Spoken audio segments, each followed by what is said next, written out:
So if you could join me on the lesson tee for your first golf lesson, what would be your #1 request? If you're anything like my students that come and see me for the first time, it's something like, I'd love to be more consistent, Danny, but really, I'd also love to gain a lot more yardage. Well, what if I told you that one of the things I do with many, many students that come and see me is I actually get them to hit the ball a lot further, strike it much better with a shorter golf swing. So they've been trying actually to hit it further with a longer golf swing, but actually me shortening the whole thing up, they actually hit it a lot further. I give them this, one of my all-time favorite drills to help them feel this, and I'd love to share it with you in this video. Before I do though, look, if you're new to the channel, it's one of your first lessons of mine, please consider subscribing. I release lessons just like this every single week to try and help you improve your game. Plus you never have to remember a thing. Everything we do here, I'll put into a free downloadable practice guide in the description box below. Have a look at this. So hopefully what you saw there was a reasonably short golf swing there with an 8-iron that's traveled 166 yards. Now to do that, I'm doing two things. One, I've got a lovely flowing club head. It's hugely important, but I'm not letting this club head, even though it's flowing, ruin my swing. I've worked my body in such a way that's controlling this club head. I'd love to share with you exactly how I'm doing it. So I had a brand new student this week, Jess, come and see me, who had been watching quite a few of the videos and had actually noticed that I've been working very hard on allowing this club head to swing freely, which was great. But when you swing the club freely, which is so, so important, the club has a lot of energy and a lot of force. And what it can do, if you're not careful, is that force can take you out of control on the way back. You see how my body's not controlling it? I'm swinging the club back freely, which is brilliant, but my body's not withstanding that force. On the way through, same thing happens to a number of my students. When they're swinging through here, the club's taking them all the way through and they're going through with the club. They're not controlling it. What's amazing, what's brilliant about it, however, is at least they have this club swinging freely. Because the reverse to that is when people feel like this club's too out of control, instead of doing what they should be doing, which is understanding how to control their body, they then control everything. And now they look a little bit more like this. Right? And now it's all wooden. So how do we get that balance between a beautifully flowing club whilst at the same time giving you control? It's not an easy thing to explain. So what I want to do is I want to help you experience what it's going to take for you to strike that ball solid every time, but also ramp up that speed with control. And to do that, I want to share with you the exact same drill I shared with Jess. Now, to strike any ball on the ground, we want to strike the ball before the club gets to its lowest point of the arc. Yeah? So we naturally need to have a lot of weight favoring this lead side here.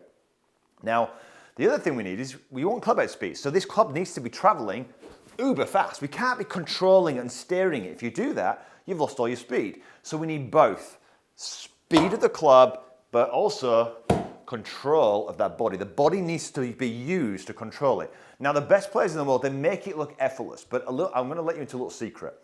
They make it look effortless, but what you cannot feel is what's going on in my body. My muscles in my body are working incredibly hard to break and stabilize this club going through. If all my body was relaxed, as is the club, I'd be all over the place, right? So I need a way to kind of control it.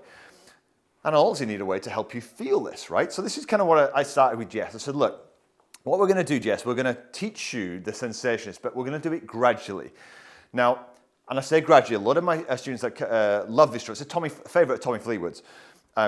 They start small, but very quickly they're rushing through this drill. And I don't want you to do that. I want you to take it step by step. So with Jess, I said, look, what I want you to do is make some swings. I don't care how long you swing initially, but the key is here. I want you to stop really short. Now I'm going to use this kind of line here in the mat here as a guideline. I'm going to put my weight here. I want to finish with my weight, 90% of my weight on my lead side here. You'll notice here my arms are nice and straight. I've got this club here. I've got an angle in my trail wrist here. My trail shoulder look is down here. All this is kind of really, really important. Compared to where most people are at impact here, not as much weight on their front foot, a lot of flickiness here, maybe even the right shoulder's too high. There's lots of things going on. So I love this starting point. Now, what it's going to do, it's going to train you the feel of impact. But what you're also going to notice is you can't see this. You're going to see me make it look fairly simple.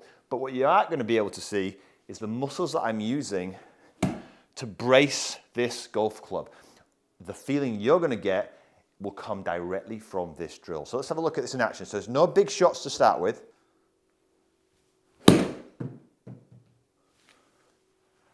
So we go, that's gone 100 yards, probably gone further than I thought it was going to go. Most, like with Jess, she was hitting about 50 yards when she was doing this, okay?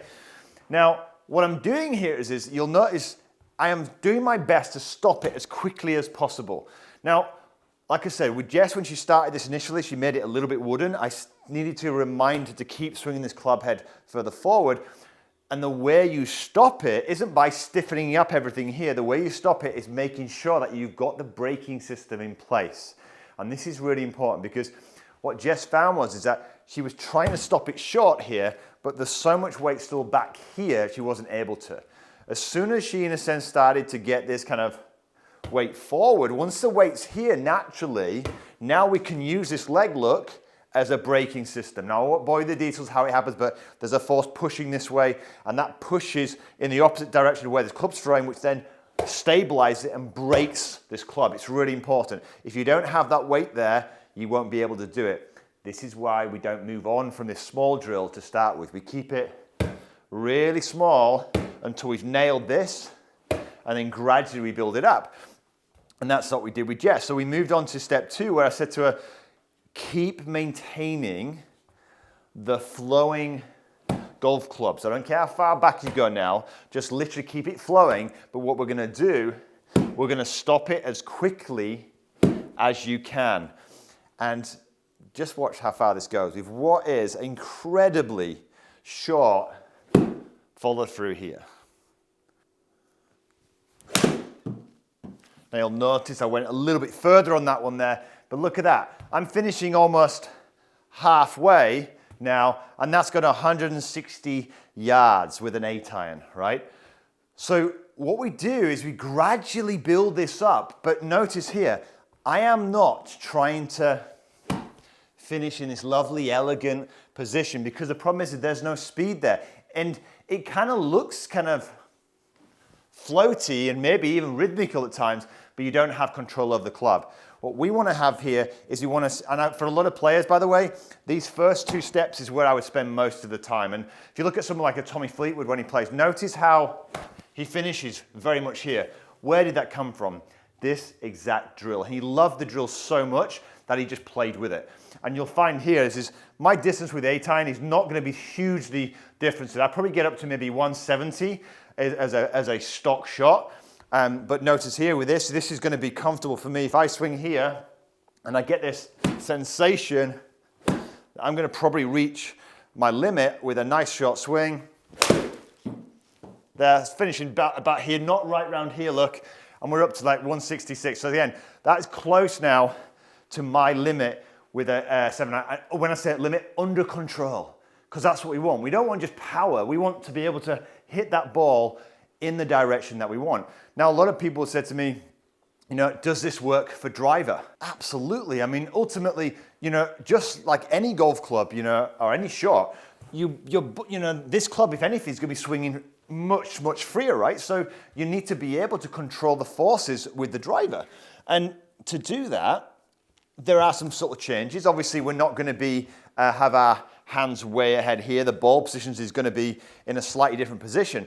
But the drill remains the same. What I'd still probably do, I'd have the ball forward in my stance here, but what I'm still going to do is I'm still going to imagine finishing start with short, yeah, to get that sensation here. So let's have a look at this in action. Now, remember, the purpose of a drill is to provide you with the sensations that what really good players feel, right?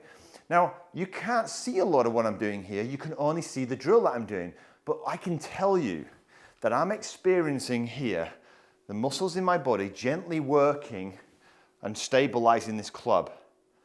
They're not relaxed, because when they're relaxed, things start moving around. I can't control this, right?